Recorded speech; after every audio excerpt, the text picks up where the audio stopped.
नमः सिद्धेभ्यः। ॐ नमः सिद्धेभ्यः। अरिहंत जय जय, सिद्ध प्रभु जय जय।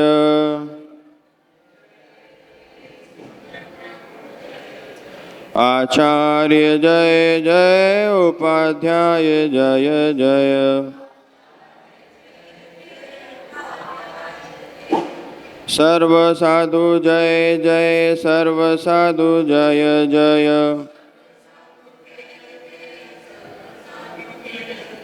सर्व साधु जय जय, जिन धर्म जय जय।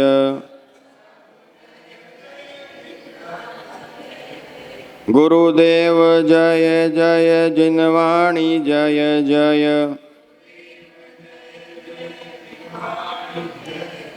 जिन देव जय जय, जिन देव जय जय। जय बोली 1008 श्री आदिनाथ भगवान की। जय बोली 108 महातिशयकारी पदम प्रभु भगवान की। जय बोली चिंतामणि तीर्थंकर पार्श्वनाथ भगवान की। जय बोली महावीर भगवान की। चर्या शिरोमणि आध्यात्म योगी आचार्य भगवान श्री 108 विशुद्ध सागर जी गुरुदेव की। मुनि श्री प्रसम सार जी महाराज की।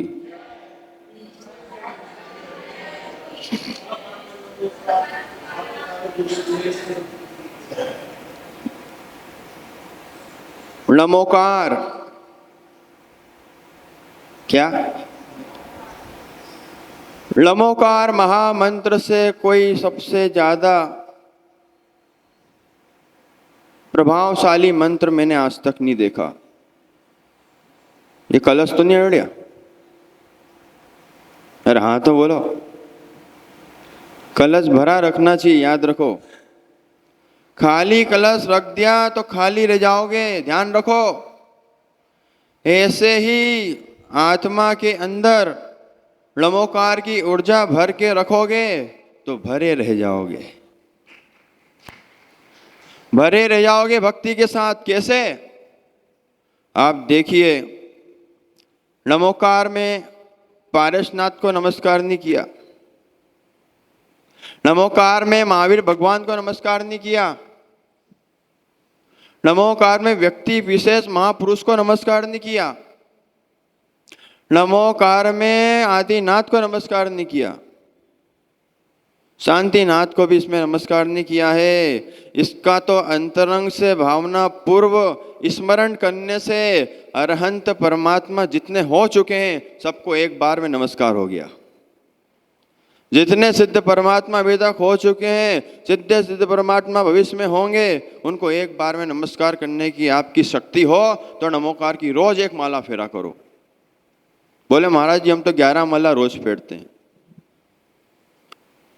फिर भी अभी तक एक व्रती एक प्रतिमा लेने के भाव नहीं हुए। क्या नमोकार फेरा तुमने?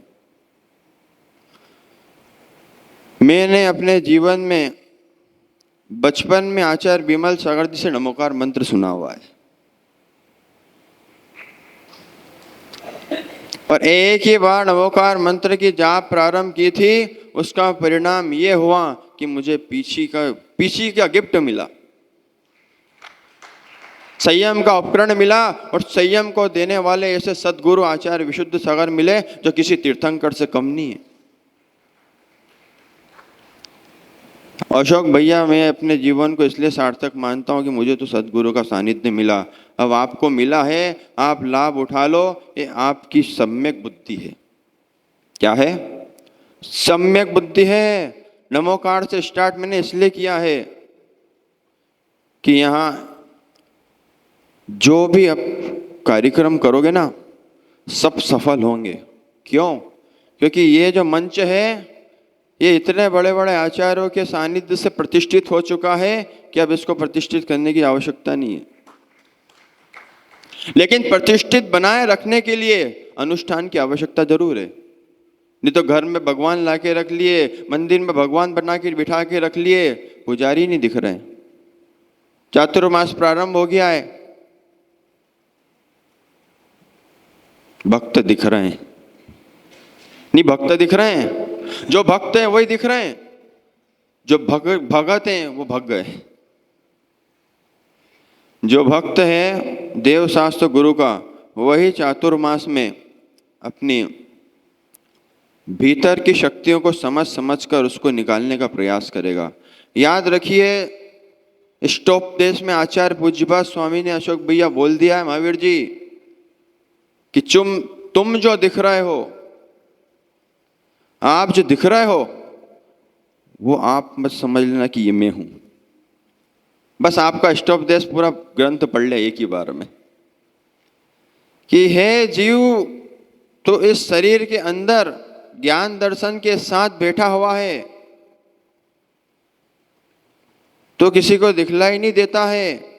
शरीर को तो आत्मा मत मान लेना, आत्मा को शरीर मत मान लेना, यही सारे जिनागम का सार है।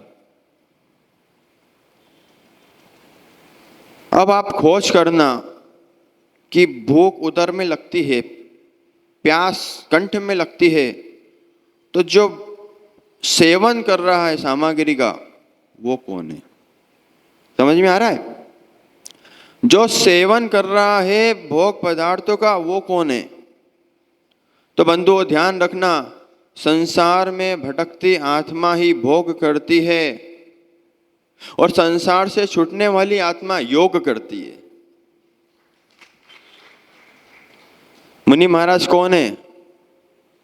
योगी राज है ना भैया हितेश। धन्य हो आचार्य सन्मति सागर जी योगीश्वर, आचार्य चारित्र चक्रवर्ती शांति सागर जी योगीश्वर, जिन्होंने देह में रहते रहते,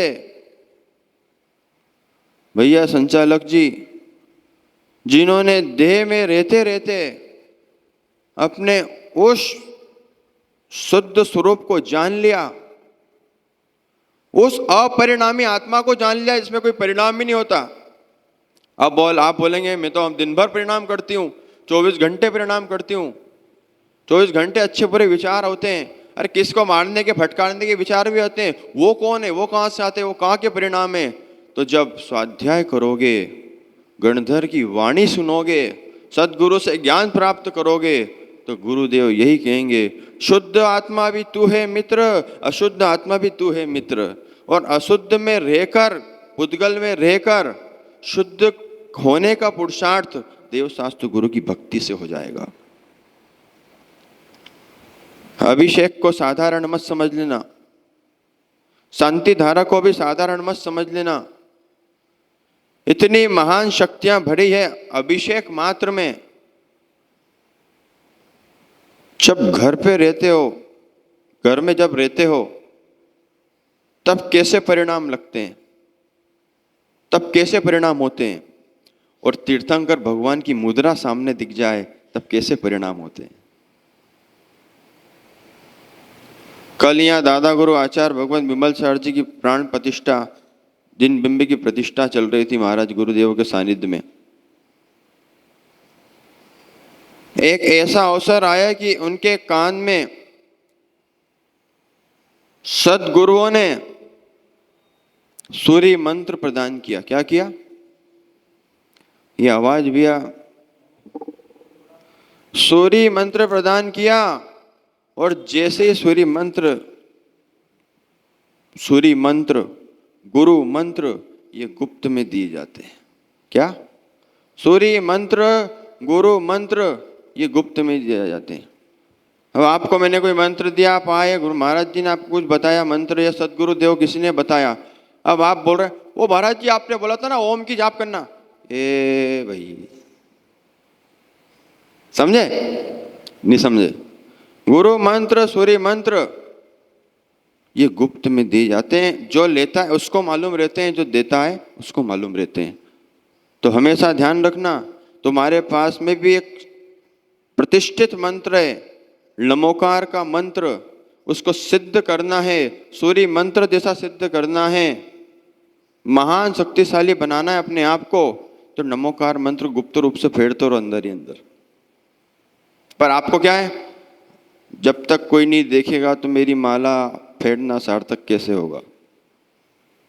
लगता है ना। दो व्यक्ति बैठे आंख बंद करके, एक तो शुद्ध आत्मा में लीन है और एक को लग रहा है कि मेरे को लोग देख रहे हैं कि नहीं। दो लोग पूजा कर रहे हैं भगवान की, एक पूरे भाव से भगवान को अर्घ समर्पित करके चला गया और एक ये देख रहा है कि मेरा फोटो आया कि नहीं। लेकिन जब तक ये देखते रहोगे आपका माला फेरना, शांति धारा करना, भगवान की पूजा करना कोई काम की नहीं है। विशुद्धि कहाँ बनी?